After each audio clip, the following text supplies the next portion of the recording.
In today's video, I'll teach you how to reset Discover Bank password. First of all, launch open Discover application. You can see over here Discover application has been opened. Initially, you'll be led to this kind of interface.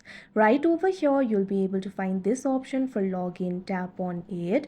Now after you do that, you'll be led to the login interface of Discover Bank. From here, you'll be able to log into your account. But since you want to reset your password, what you have to do is tap on this option, need help logging in, that you can see on the screen. Now once you do that, you'll be led to this kind of interface. You can see over here, you'll have to find your account. What you have to do is enter your primary account member information over here. All you have to do is enter the date of birth and SSN or ITIN over here.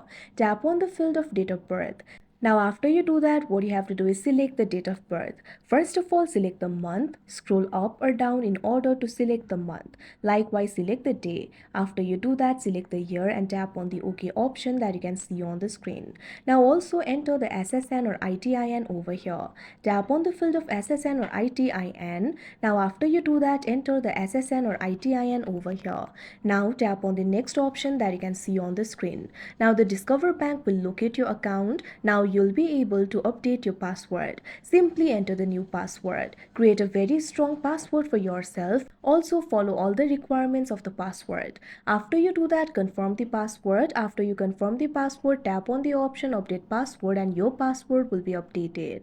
Now you should be able to log into your account with the new password. In the login interface, enter the user ID. After you do that, enter the new password and tap on the login option and you'll be logged into your account with the new password. So like this, you'll be able to reset the password. So that is how you reset Discover Bank password. I hope you found this video helpful. Thank you for watching.